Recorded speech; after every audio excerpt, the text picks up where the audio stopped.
Exercise 14.1 के 22 question को complete कर लिया। आज की इस वीडियो में हम क्वेश्चन नंबर 23 को कवर करेंगे। तो देखिए इसके अंदर हमें क्या बोला गया है।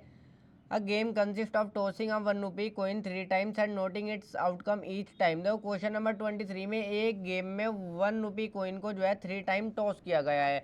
अब देखो मैं ये कह लूँ 1 रुपी कोइन को 3 टाइम टॉस किया गया है, या फिर मैं ये कह लूँ कि 3 कोइन को जो है 1 टाइम टॉस किया गया है। यहाँ पर ध्यान से बात को समझना, 3 कोइन को जो है 1 टाइम टॉस किया गया है, बात एक ही है। मैं ये कह लूँ 1 रुपी कोइन को जो है 3 टाइम टॉस किया गया है, या फिर 3 कोइन को जो है 1 टाइम टॉस किया गया है, यानी कि 3 कोइन को जो है एक साथ उछाला गया है। दोनों एक ही बात है। और मैं जो यहाँ पर यही सिनेरियो लेकर के चलूँगा कि 3 कोइन को जो है एक बार टॉस किया गया, यानी कि 3 कोइन को 1 टाइम टॉस किया गया है, and noting its outcome each time. और उसके देखो जो हर बार उसके आउटकम है ना, जो रिजल्ट है उनको जो है नोट किया गया है।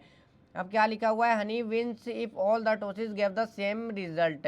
अब देखो हनी जो है जब विन करेगा, जब सारे टॉसेस में जो है सेम रिजल्ट आए, या तो 3 हेड्स आए या फिर 3 टेल्स आए, यानी कि जब मैं कोइन को उछालता हूँ तो तीनों कोइन में हेड आए या फिर तीनों कोइन में जो है वो टेल आए, एंड लॉसेस अदरवाइज वो जो है हार जाएगा। अब आगे क्या बोला गया, calculate the probability that Hanif will lose the game. अब हमें प्रोबेबिलिटी निकालनी है कि हनी जो है वो जो है गेम को जो है हार जाएगा।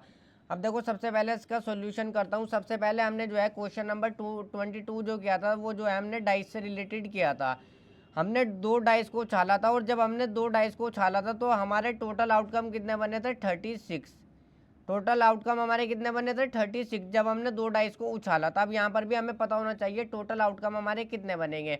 अब देखो 2 डाइस थे, एक डाइस में जो थे हमारे 6 आउटकम थे, और दूसरे में भी 6 आउटकम थे, तो टोटल आउटकम हमारे कितने बने थे, 36 बने थे। एक में भी 6 नंबर थे, दूसरे में भी 6 नंबर थे, तो टोटल आउटकम बने थे 36। अब यहाँ पर कितने हमारे टोटल आउटकम बनेंगे, यहाँ पर देखो टोटल आउटकम कितने बनेंगे। यहाँ पर जो है कोइन की बात हो रही है, और एक कोइन में जो है कितने आउटकम होते हैं हमारे, हेड और टेल।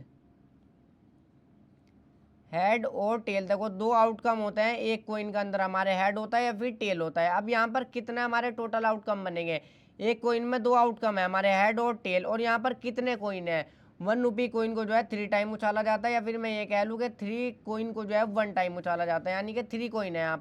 यहाँ पर 2 डाइस थे देखो, तो 2 बार मल्टीप्लाई हुई। यहाँ पर जो है 3 कोइन है हमारे, तो 2 की मल्टीप्लाई हम आपस में 3 बार करेंगे, 2 2 4 4 2 8, कितना आउटकम हो जाएंगे, यहाँ पर 8 हो जाएंगे। ध्यान से समझो, यहाँ पर 2 डाइस को एक साथ फेंका गया था, एक डाइस में 6 आउटकम थे, तो यहाँ पर थे 2 डाइस, तो 6 इंटू 6 किया हमने, तो टोटल आउटकम हमारे आ गए थे 36। अब यहाँ पर हमारे कितने कोइन है, 3 कोइन है यहाँ पर, और एक कोइन में कितना आउटकम है, 2 आउटकम है, हेड और टेल। यहाँ पर 6 आउटकम थे इसलिए 6 नंबर लिया था हमने। यहाँ पर 2 आउटकम है, हेड और टेल, और 3 कोइन है, तो इसलिए हमने 3 बार हम 2 के आपस में मल्टीप्लाई करेंगे, तो टोटल आउटकम हमारे 8 आ जाएंगे।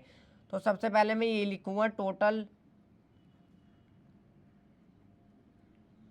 टोटल आउटकम्स आर कितने हो जाएंगे, 2 इंटू 2 इंटू 2, यानी कि 2 2 4 4 2 8, 8 आउटकम हो जाएंगे। ये बात अच्छे से समझ में आनी चाहिए, क्योंकि देखो पहले हमने 2 डाइस से रिलेटेड किया, तो 2 डाइस में हमारे टोटल आउटकम 36 थे, यहाँ पर हमारे टोटल आउटकम 8 होंगे, क्योंकि यहाँ पर जो है हेड और टेल 2 आउटकम है इसमें कोइन में, तो 2 इंटू 2 इंटू, और 3 बार यहाँ पर उछाला गया है कोइन को, यानी कि 3 कोइन को एक साथ उछाला गया है, या फिर मैं ये कह लूँ। और यहाँ पर इसमें जो थे एक डाइस में जो थे 6 आउटकम थे, तो इसलिए 6 इंटू 6 किया था।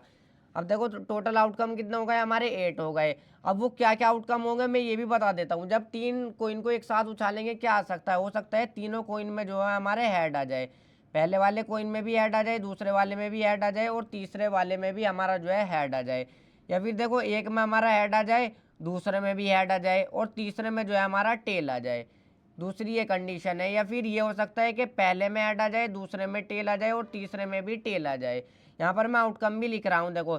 या फिर हो सकता है कि तीनों में टेल टेल आ जाए, या फिर ये हो सकता है देखो पहले में टेल आ जाए हमारा जो है, दूसरे में टेल आ जाए, और तीसरे में जो है हमारा हेड आ जाए तीसरे कोइन में। या फिर ये हो सकता है पहले में टेल आ जाए, दूसरे में हेड आ जाए, और तीसरे में भी हमारा हेड आ जाए।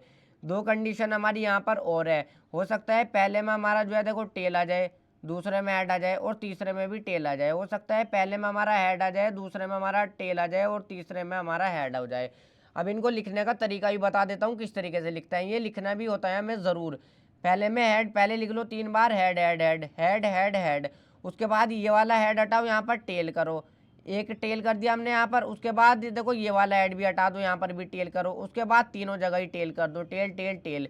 उसके बाद दो टेल एज ए टेल लिखो, जिस तरीके से यहाँ पर क्या टेल की जगह पर एक हेड लिख दो। उसके बाद यहाँ पर एक और टेल हटा दो, दो हेड लिख दो, फिर टेल और हेड टेल हेड। इस तरीके से 8 आउटकम हो जाएंगे, 1 2 3 4 5 6 7 8। अब देखो इन दो केसेस में तो वो जीत जाएगा हनीफ, इन दो केसेस में तो जीत जाएगा, या तो तीनों टेल आ जाए या फिर तीनों कोइन में हेड आ जाए। इन दो केसेस में जीत जाएगा, अदरवाइज वो जो है हार जाएगा। 1 2 3 4 5 6 इन 6 कंडीशन में वो जो है हार जाएगा, 2 कंडीशन में वो जो है जीत जाएगा। अब हमें प्रोबेबिलिटी निकालनी है कि हनीफ जो है वो हार जाए। प्रोबेबिलिटी निकालेंगे, Hanif loose the game, Hanif जो है उस गेम को जो है हार जाए। हमें टोटल आउटकम भी पता होने चाहिए यहाँ पर कितने होंगे, तभी हम उनको लिख सकते हैं। अब देखो 6 कंडीशन में वो हार जाएगा, मैंने बता दिया 1 2 3 4 5 6, तो ऊपर 6 ही आ जाएगा। नंबर ऑफ फेवरेबल आउटकम हमारे 6 हो जाएंगे। अपॉन में total number of outcome, total हमारे कितने हैं 1 2 3 4 5 6 7 8, टोटल हमारे 8 हैं। तो 2 3 6 हो जाएगा और 2 4 8 हो जाएगा, 3/4 यही जो है प्रोबेबिलिटी हो जाएगी हनीफ के हारने की। तो यही आंसर हो जाएगा इसका।